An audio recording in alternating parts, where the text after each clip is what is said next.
Hi everyone, my name is Dileshka Early. I'm the project coordinator at Jordan and Brooke, K-12 educators. At Jordan and Brooke, we infuse social emotional learning into our online academic tutoring sessions. This is because we believe all children need to thrive emotionally first before they could ever thrive academically as well. That's why we have started this mental wellness series. And we've got our first guest speaker, Sharan Velauthan. Sharan is an avid mental health advocate and a TEDx speaker. In one of his TED Talks, he speaks about the importance of breaking stigmas against mental health, especially for the youth in Sri Lanka and across the world. And he speaks about awareness, the importance of creating awareness through storytelling. He has even founded a registry known as Samana, in which people reach out to in order to get the mental health services they require. So, Sharan, to start off with the first question, what significant challenges did young Sharan face? And if he had received social emotional learning support at that time, how might it have helped him navigate through those different difficulties during his childhood? Firstly, thanks for having me, Dileshka, and amazing stuff Jordan and Brooke is doing. And yeah, 100% social emotional learning is so crucial to youth. And I can attest to it by saying that I didn't have too much of that growing up at my school. A little bit of what I went through when I was going to school. I was bullied. I also had a confusion of identity, mainly because I had a single mom who was working full time. So it's pretty much just me, school, friends, and I didn't have a close knit family either. So identity was a big thing for me. That caused a lot of confusion, and I didn't have that much of a sense of belonging. So I held on to the little things that made me happy. I didn't know how to manage emotion. I had a lack of confidence, a lot of internal anger because I'm not sure who I am or what I'm doing with my life, or I didn't have a lot of friends. And also because of all of this, I didn't have great resilience coming out of school and into the professional life of a career. So I think growing up, especially in Sri Lanka in schools, it's just teaching the bare mathematics, English, geography, history, and teachers don't really get into the aspects of social and emotional well-being. I've been fortunate enough to learn a lot from my mom just by watching her and how she treats people in terms of empathy and kindness.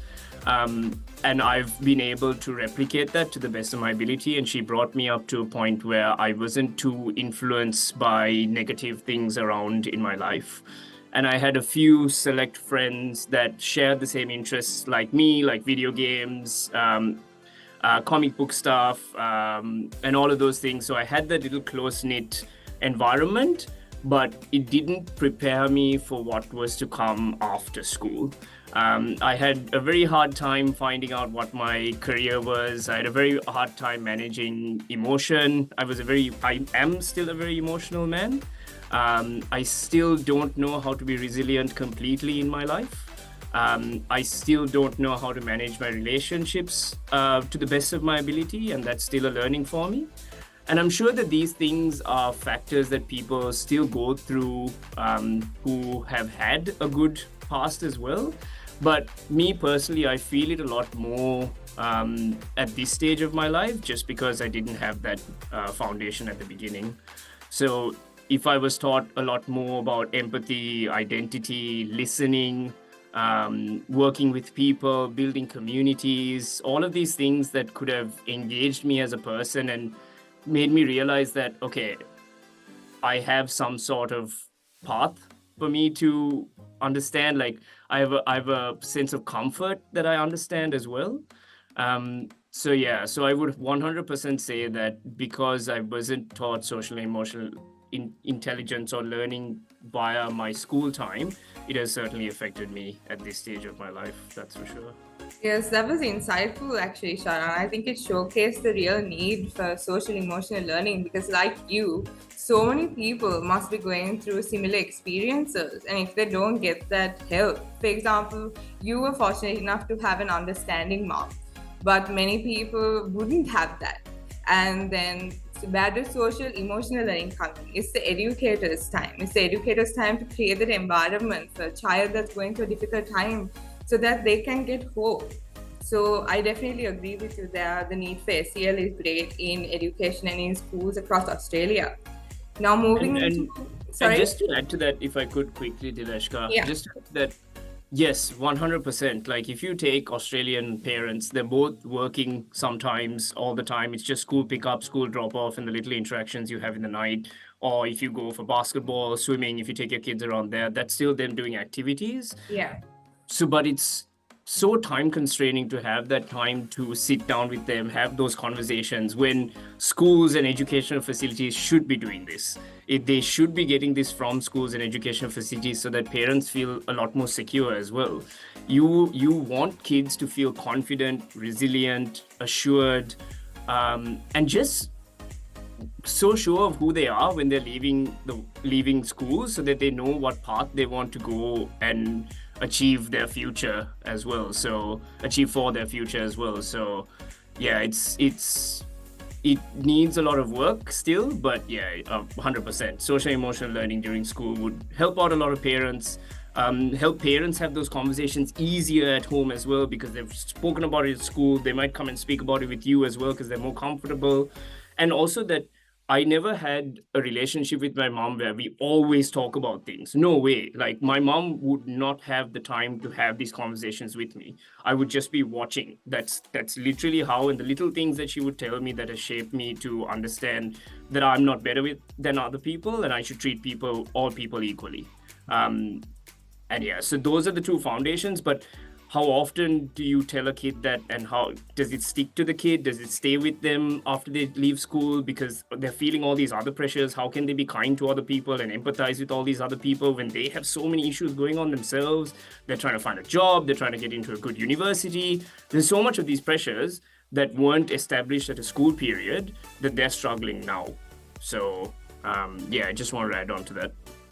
Yeah, definitely. Thank you for adding that on. I think that's true. It's a lot on the schools. It's their responsibility as well to provide that environment for a child, to provide that right place for a child to understand who they truly are. Because it's after school that everyone is expected to find a job, or sometimes even during school. So they need to truly understand who they are before they choose a career path for themselves. So I totally get where you're coming from, and I believe there's definitely room for improvement in regard to schools in Australia. Now, moving into our second question, what advice would you give parents and educators on helping children strike the perfect balance between academics and mental health? Yep. I think empowering your child is like super strong. Making them make decisions, make them think about what they're saying or demanding for, or I think listening is so freaking powerful. There are so many moments where I think to myself, I just wish I was heard. I just wish someone listened to me, listened to my thoughts, listened to what I'm going through, try and empathize and give me a solution, give me a pathway, or ask me questions so that I can come up with the answer myself. Empowering kids is just such an important thing. It's like, take it back to the bare bones of even clothes, right? If a kid is crying and saying, I want to wear these particular batch of clothes, and you say no, and you take them to school with their pajamas, that's just punishing. But what if you give them the right to choose their own clothes, they go to school, they feel good about themselves, or they don't feel good about themselves, but they make the mistake themselves. So that's just a very basic, small example, but if you empower kids in other situations as well, it just gets them to think, and it gets them to also go through the decisions that they make the mistake, learn from the mistake.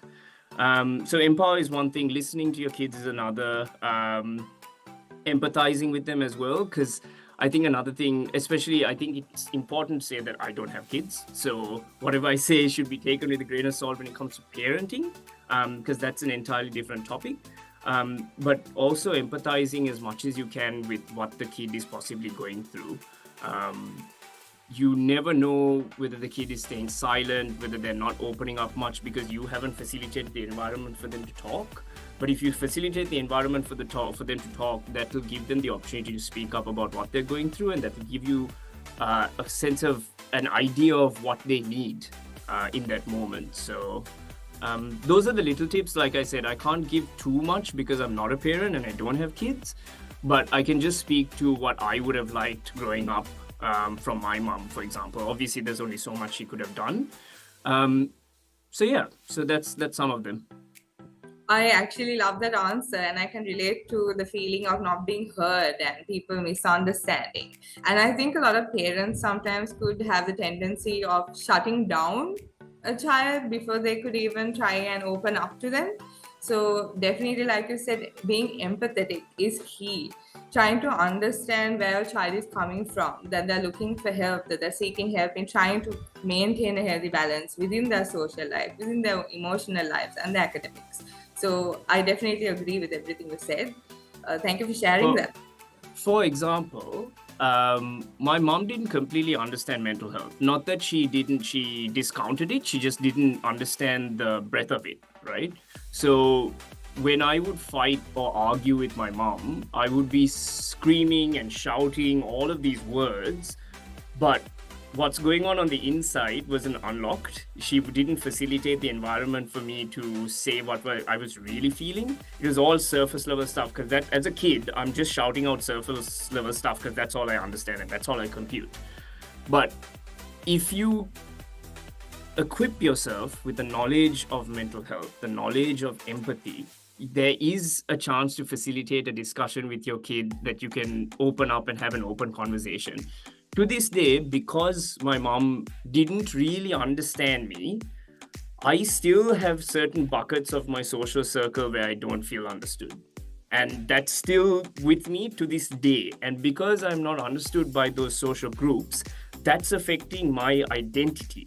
So that's telling me I'm not good enough to be acknowledged by these people. I'm not good enough to be listened to by these people.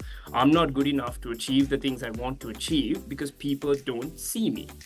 So it sounds like excuses, but obviously I'm still here. I have a full-time job. I'm supporting my mom back home. Like, there's good things that I've achieved in my life, but these are the mental inside voices that I continuously go through because I did not learn about myself. I did not learn that it's okay to be myself. It's okay to make mistakes. It's okay to have negative people who bully you.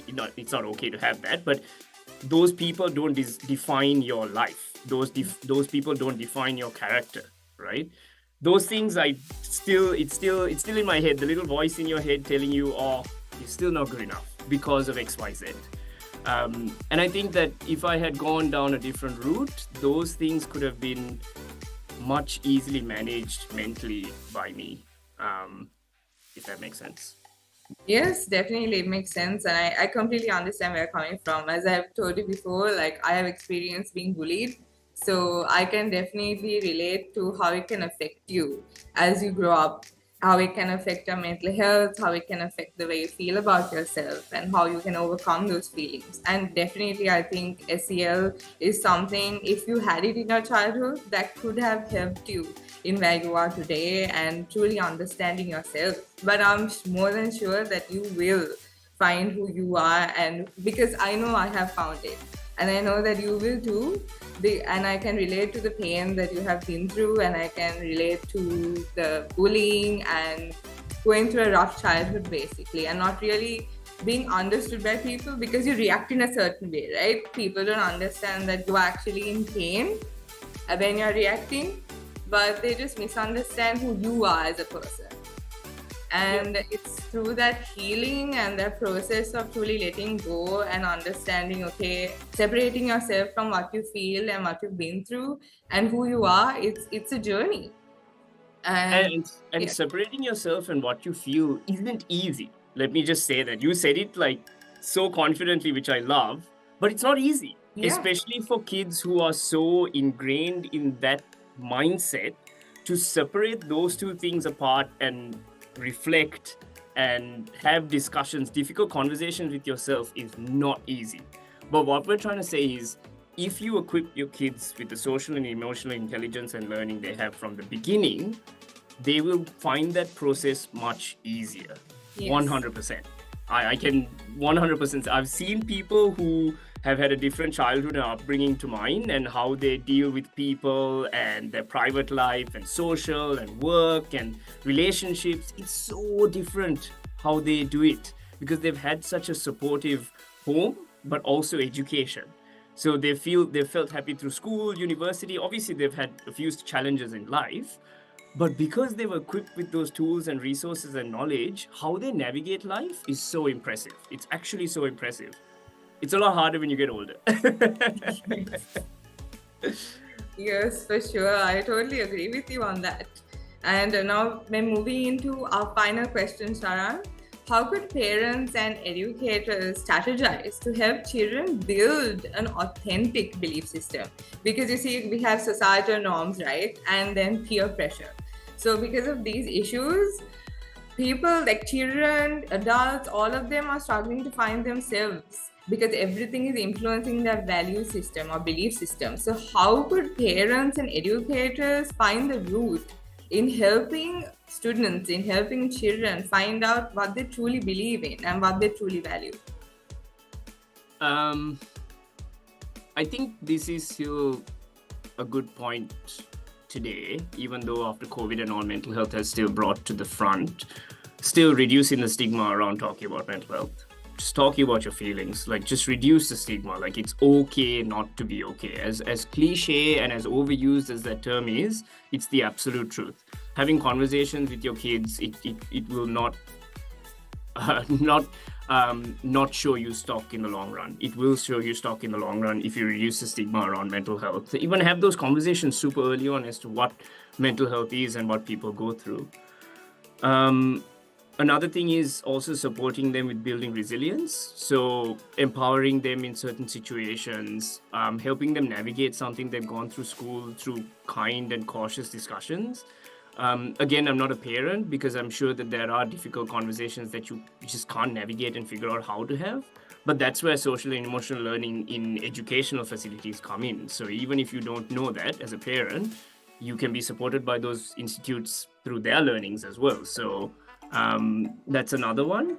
I think also improving their learning capacity, because something I've learned or something that I've realized over time is I struggle with learning a lot in a short amount of time.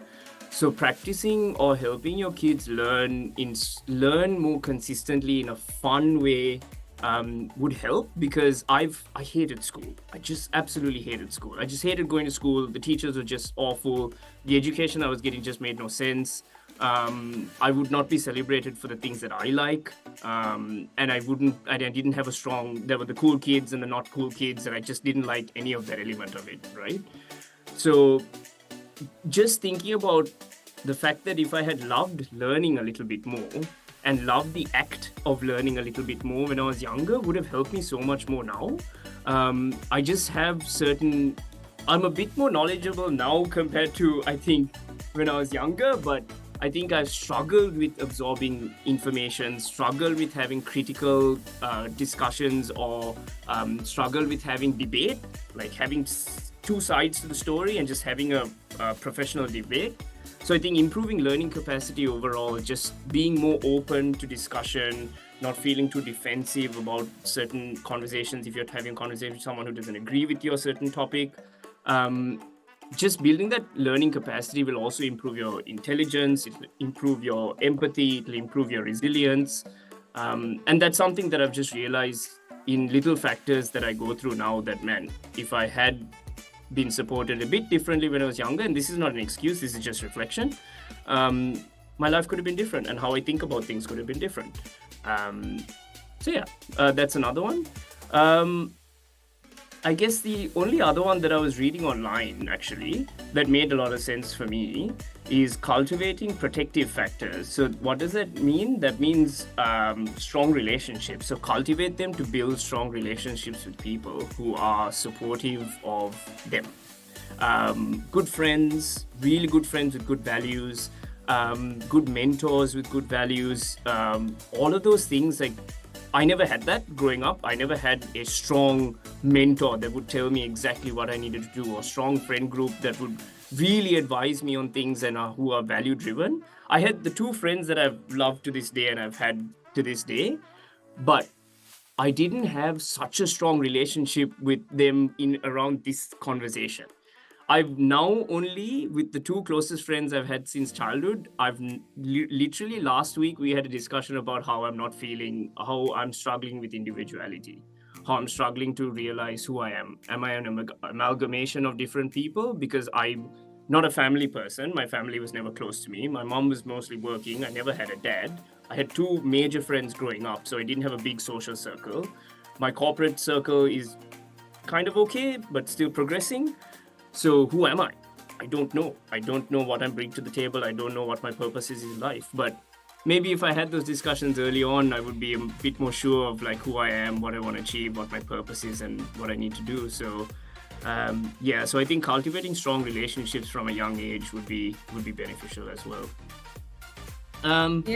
Any other things? I'm just trying to think off the top of my head if there's anything else to parents. I'm just thinking about it from my mom's perspective. It's okay to make mistakes. Like, damn, you don't have the blueprint. You don't have a like, this is how you look after your specific kid book. You're not handed that. So it's okay to make mistakes. My mom has acknowledged how many mistakes she's made bringing me up as well, but she always says I turned out okay. So so she does have that as her defense. But I think making mistakes is okay, but obviously putting in the effort to support your kid and learn from it is the important thing, because as a parent, you'll never stop learning either. You have an amazing future that you're trying to craft through your kid. So it's going to be an amazing journey. Yeah, definitely. And I totally understand where you're coming from, what you're saying, because there's a lot of people that feel the same way because they didn't get the support that they needed from their parents. They're not sure about who they are. They're not sure about what their purpose is or what their path is. And what you said about cultivating relationships. Relationships break or make you, basically. You need to cultivate the right relationships in order to get to where you want to in life. But in order to get to where you want to, you need to understand yourself first. So it all comes back to the child, it all comes back to understanding who they are, and parents and educators have a vital role in influencing who a child becomes, in influencing where the child will head in life. And like you said, it's all right to make mistakes. Everyone makes mistakes. Like you said, everyone's learning. So I totally agree with you there. And finding yourself, like you said again, is a journey. And a lot of children around Australia, I think this is not just limited to Australia, in a global context even. Parents might fail, parents might not be perfect. So it's not that we're trying to put pressure on them, but it's just understanding the vitality of that role that they have in order to have their children going in the right path, and understanding who they truly are and how they can influence their values. Yeah. Absolutely. And adding on to that, we are walking into a very interesting next 10 years, 20 years, because we're living in a generation where kids are born with technology from the beginning.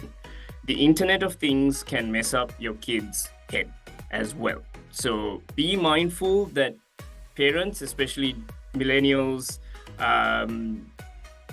what's before millennials? I can't remember, but my generation and before, we're walking into a world that we don't really understand and we don't really recognize, because at least for myself, for 19 to 20 years of my life, I had no phone. I had no technology, none of that stuff. I was just literally with my backyard, playing games in the garden and all of and with my action figures and stuff like that. And then I was introduced to technology. So I've a half balance.